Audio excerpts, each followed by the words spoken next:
This week, we're discussing Ralph Waldo Emerson, a number of his essays, but with particular emphasis on his essay Circles, which was published in the so-called first series of essays in 1841. And I hope we'll be ranging across Emerson's thought, but also the extraordinary influence that Emerson began to exert towards the end of the 19th century on figures like Nietzsche and into the 20th century.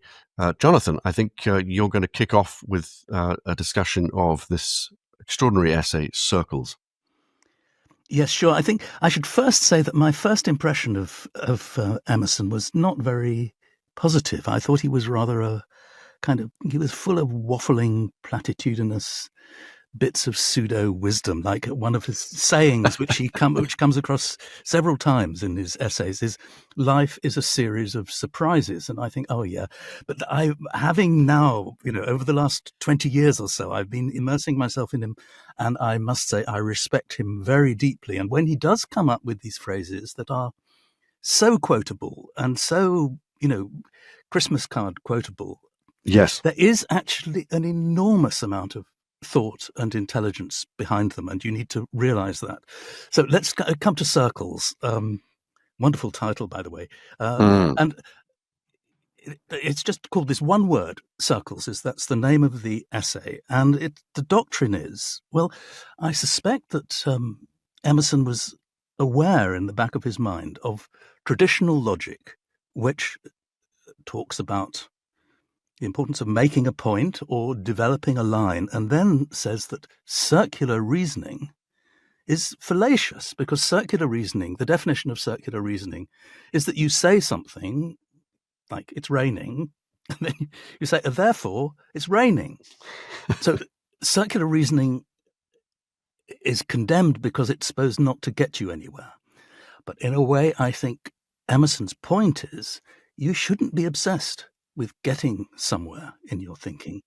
It's more about trying to find out, as it were, where you already are. And then he develops the idea of circles, not just metaphorically and logically, but also literally, drawing circles. The eye is the first circle, he says, and the horizon is the second. And at first you think, okay, you'll then realize that this concept of a horizon is one that will crop up again and again in his essays. And he likes it because, well, you think that the horizon is just there. But of course, as you move, as you climb the hill, the horizon moves. The edge of your field of vision moves. And I think that's an image for his whole take on what it's like to live a life, that there's no such thing really as the world as it is. It is always the world as we find it, the world as it presents itself to us. yes. I've been thinking a lot about Circles in this last week of reading Emerson, and in addition to, I think that's absolutely right about but it hadn't occurred to me the thing about the circular reasoning. Another thing that occurred to me is, I think last week we were discussing Feuerbach, and I brought up the great influence on Feuerbach, Spinoza. And when I think about Spinoza's particular revolution in theological thinking and in philosophical thinking, and this would be the 1670s, it was, in a sense, to say, if God and nature are the same thing, then there is a sort of circle around us, and we can't look beyond that circle for a supernatural or transcendental deity. We are bound within this circle, and those must be the terms in which we apprehend the divine.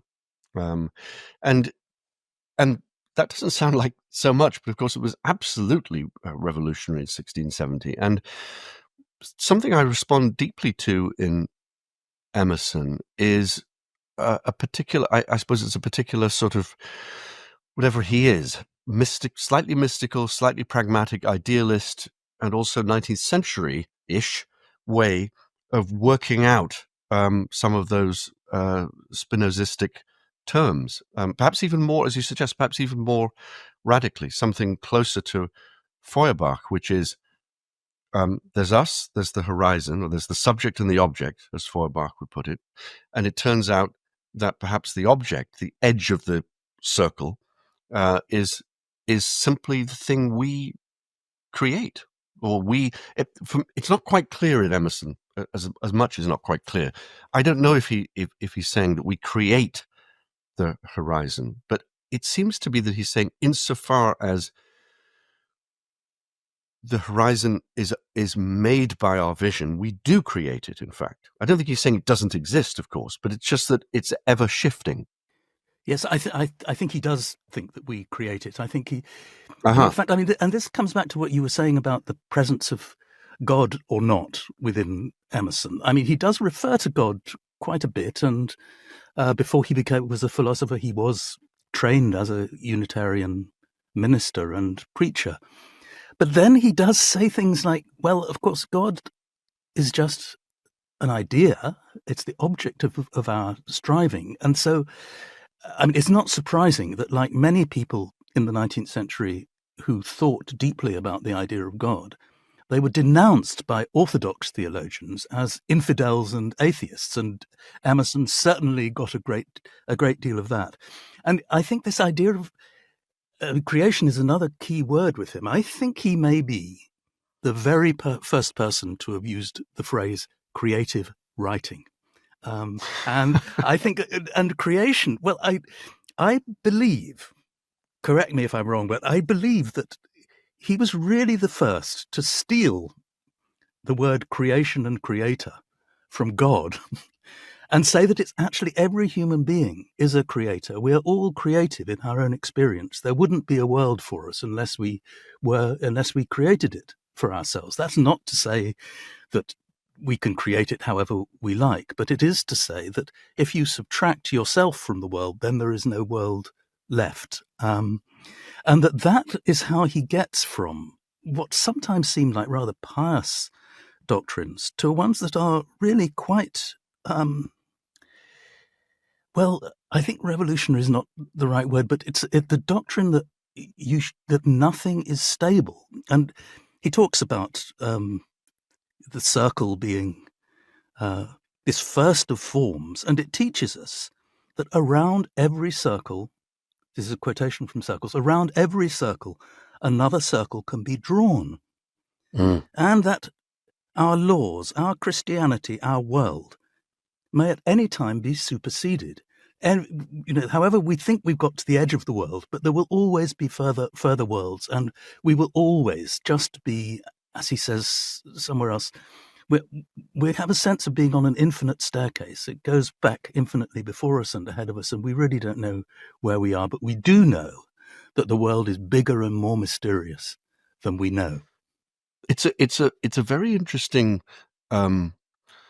dynamic model of life and of history that you get in Emerson, and particularly, of course, in Circles. But as you were suggesting, the circle imagery continues in other essays. And I was thinking of it just in terms of, you're definitely the expert here, not me, but I was thinking of it in terms of some of the things that Emerson would have inherited and certainly read.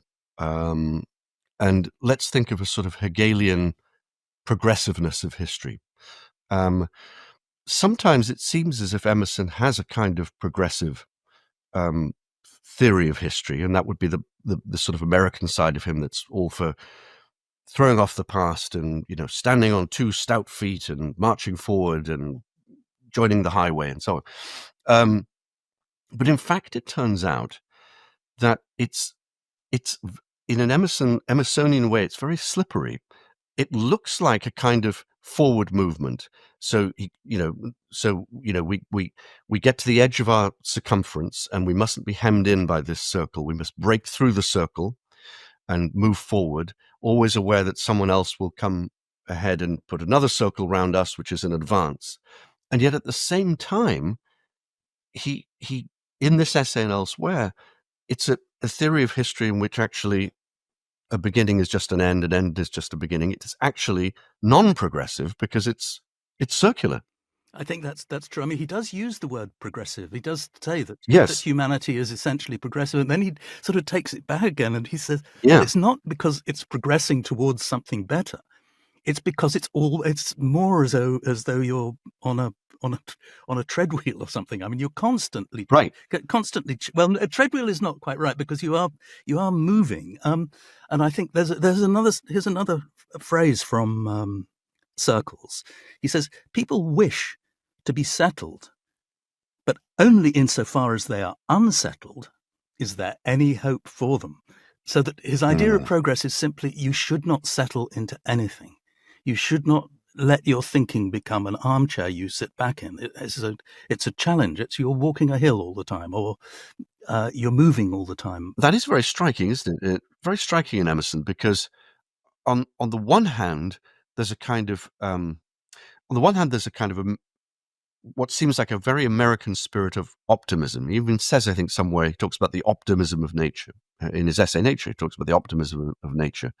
But there's a sort of American optimism in which we're moving forward and confidently throwing off the past, right? We don't need Socrates. We probably don't need to travel to Rome or Naples or Venice or whatever.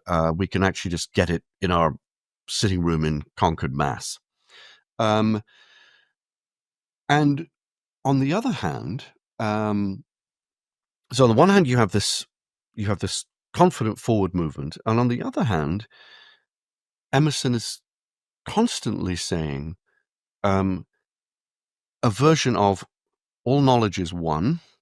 I have the blood of every man inside me, and my blood is in every man. There's a sort of almost circular universalism in which there are no advancements on the past, and I guess the way to make sense of that is through the image of the circle. The other thing I wanted to say was when we were talking about slippery terms and elusiveness, it amused me. So for my own amusement, I wrote down a list of sort of synonyms for God and the divine that occur in Emerson. Now, as we know, this is not unusual and begins early in thinking about God. I mean, you can see Adam Smith using lots of different descriptors for God, and I guess that this is as soon as deism asserts itself, we find thinkers doing a certain amount of hedging and fudging. But here are different ways that Emerson describes the divine. He talks about waves of God flowing into me. That's in Circles. But also in Circles, he talks about the eternal generator, right? He says, the generation of circles keeps on happening, and that's flux. But against flux, there's something stable and solid, and that is the eternal generator, the thing that abides. In Self-Reliance, he calls it spontaneity or instinct, and intuition also in Self-Reliance. Divine wisdom, supreme cause, the ideal, capital I, the ideal is journeying always with us. Nature is obviously another synonym. And also he talks about innate universal laws. They exist in the mind as ideas. They're embodied in nature. And then finally, the divine overflowings. There's something, to me, very delicious about this